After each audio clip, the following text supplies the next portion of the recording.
Hi, my name's Komninos, and I'm speaking with Class 4B from Tuggerah Lakes Secondary College at the invitation of your teacher, Louise Govoronsky. And I believe you have some questions for me, which I have in front of me here, and I'd like to have a go at answering some of them for you. The voice of the outsider features in your poetry regularly. Why do you write about outsiders? Well, I suppose all my life I've been a bit of an outsider. Well, in my early life, I was fat and I was Greek. Greek background. My grandparents came from Greece, and I was identified as a wog on lots of occasions. And so I felt as though I wasn't really accepted by Australian society as I was growing up as a child, made to feel different and not accepted and embraced by Australia. I was born in Australia, my mother was born in Australia, and I figured I was an Aussie. So I suppose I have an empathy for people and for situations in which other people may be made to feel as outsiders and not accepted by mainstream society. What draws you to write a monologue style of poetry? Well, I believe the monologue is a very good form of communicating in theatre when a character in a play steps aside from the action and speaks to the audience directly. And I see poetry a bit like that in general anyway, where one person is speaking to an audience and letting them know how they feel or what their thoughts are or analysis of whatever's going on around them. And so the monologue comes very easily to me.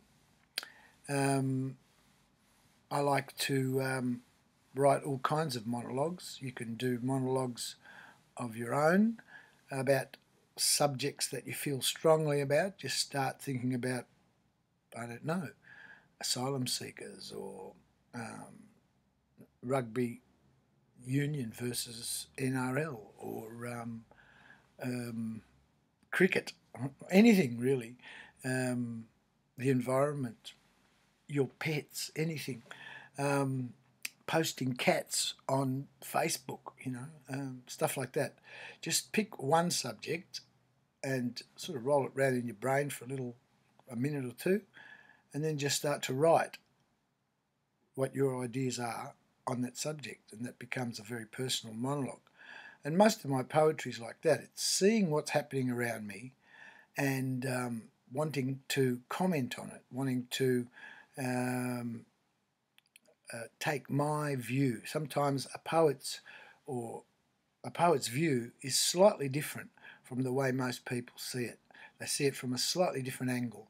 And a poem and a poet can make you see things in new ways sometimes, ways that you haven't considered before. And of course, I fell in love with monologues at school, with the work of Shakespeare. In particular, we were studying Julius Caesar, and I loved the monologues in that one. I've also used monologues in my writing exercises when I come to schools and work with people, with students, for example, we took Shakespeare's play Romeo and Juliet. We isolated all the monologues and then we translated them into our language, modern day language, about modern things, And so as soon as we did that, the students realised that, not much has changed in 400 years since Shakespeare was writing his monologues. And they're a very direct way of making intellectual and an emotional connection with an audience. And that's why I like them. What distinctive voices do you think are represented in the HSC poems, and which voice most commonly flows throughout the poems? Well, I think my voice, me, Komninos, flows through most of my poems. Although I try to capture the voices of Australia around me. I think stories can be told very simply, and complex situations can most easily be understood when you put it in the perspective of somebody going through it. And it's the voice, primarily it's my voice, komninos, but it's the voices of Australia. And Australia has not got one voice. You can't pick one person and say he speaks like an Australian. That's one kind of voice. It's also a voice of inquiry. It's an inquiring voice, wanting to know why things happen. Not necessarily offering solutions to why things happen, but making the point that realities, everybody's realities, there's not just like there's not one voice, there's not one reality. Everybody has realities, makes up their own realities, really, to suit their life. Sometimes our realities are similar to other people's realities. Like, we all have to go to work, we all have to find something to eat, we all need money to survive, we all need love to get by. Those are common sort of realities that we share. But there are a lot of realities in people's lives that they figure out for themselves. And my reality might not be the same as yours. And sometimes that brings us to difference. But that's another thing that I hope my poetry does do, is show that there are many voices and there are many realities and there are many people with many things to say, and they're all valid, they're all worth a listen. It's an extension of the freedom of speech philosophy. Everyone's got something to say, whether it's good or bad. Everyone should be allowed to say it. Which poem do you think reflects your own voice the best? Well, probably even though it's a humorous poem, Eat My Boy Eat. This tells my story of my youth, of how being overweight and of Greek background disadvantaged me somewhat. And I think that poem, even though it's a humorous poem, has got some quite serious things to say about my own development as a young person growing up, but also it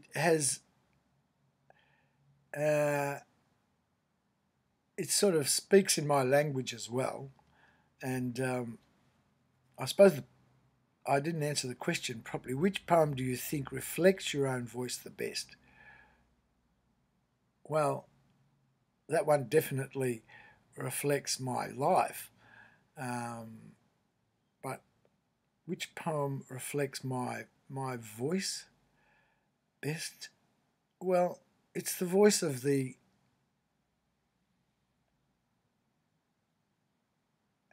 underside of society, the back streets. Not the nice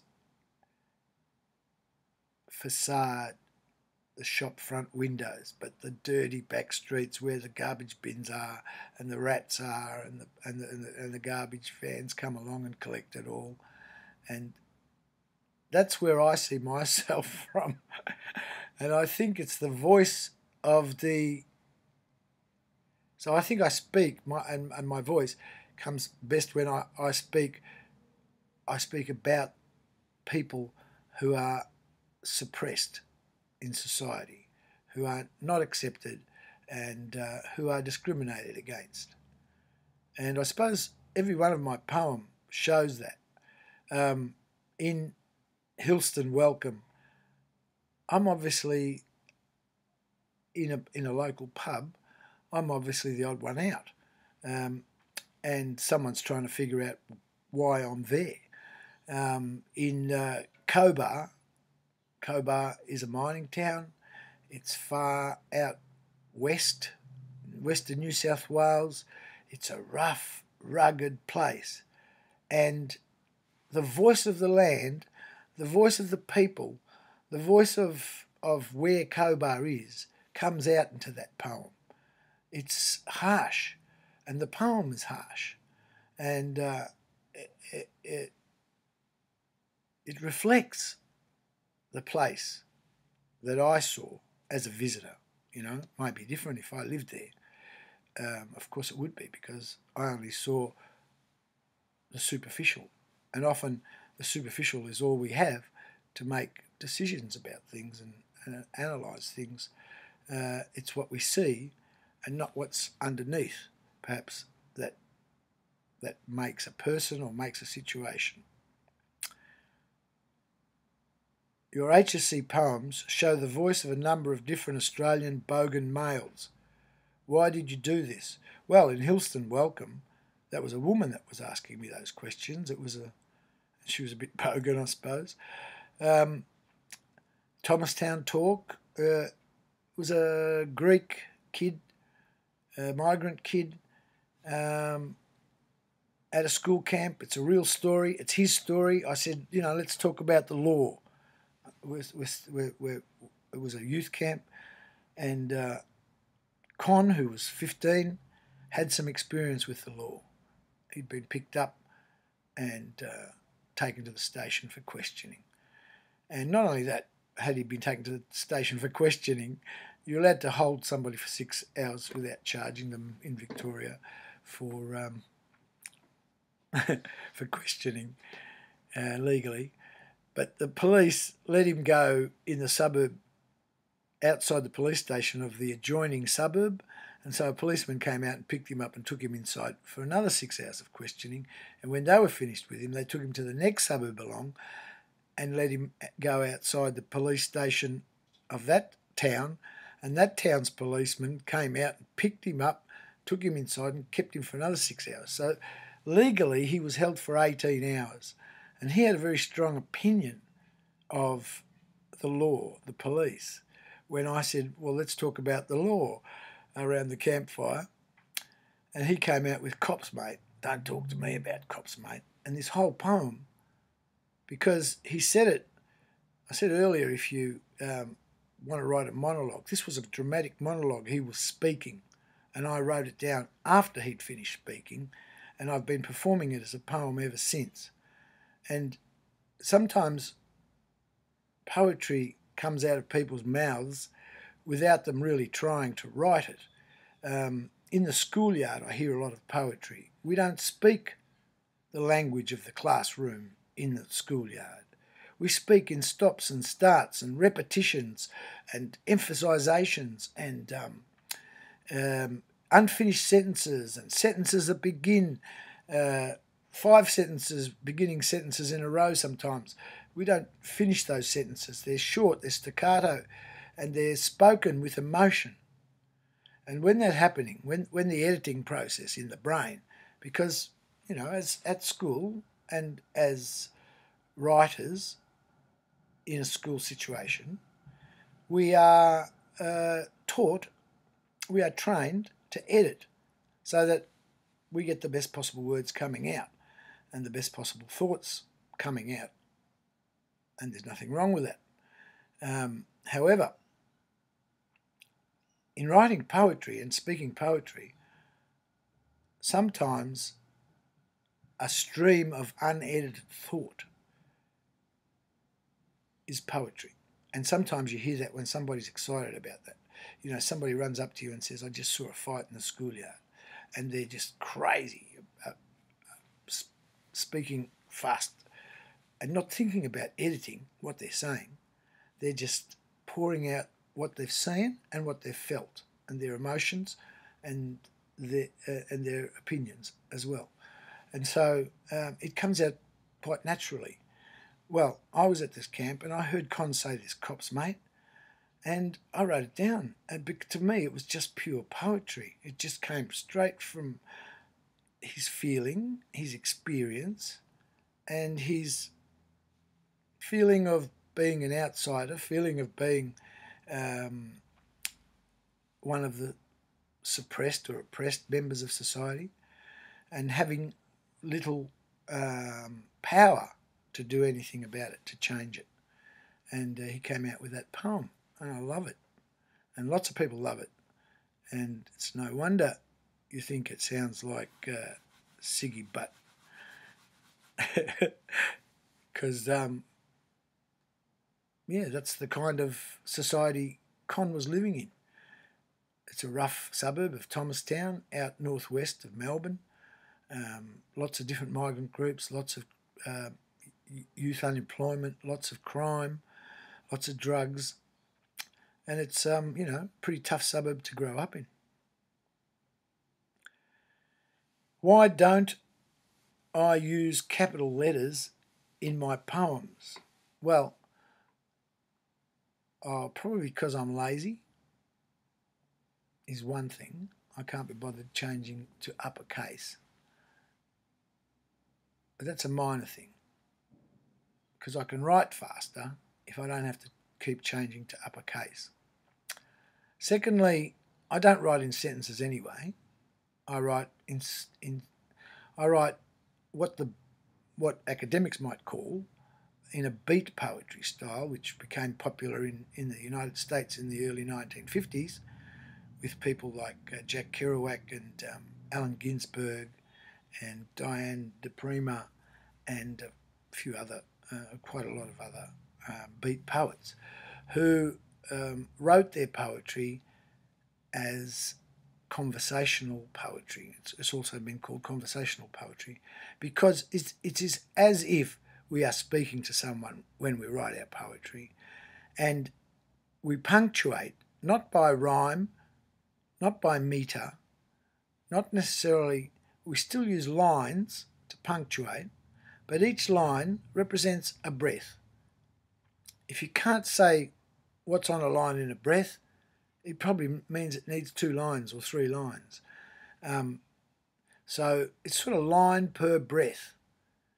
It's not measuring a metre, iambic or tetrameter or pentameter or those kinds of metres and rhyming patterns that you might find in a classical English poetry of the mid-1800s or something like that. It uses simply line per breath, or breath per line. So you'll find that the lines are shorter and that they sort of flow down the page rather than across the page. And with traditional poetry, you sort of follow the line right to the end and get to the rhyming word and then come back and start again. And if it's a rhyming couplet, there'll be another rhyming word at the end that rhymes with the first line. And so you're reading across the page, backwards and forwards across the page mostly, with that sort of traditional poetry. But with modern freestyle poetry, particularly beat poetry, you sort of read down the page because it's like columns of words rather than lines across the page of words. Anyway, see how mine are set out in the book. If you've got the book, if you haven't got the book, you better buy some. And you better buy some of my previous books as well. I'll just pause and get a copy to show you, because the school should have at least 10 copies in their library, I reckon.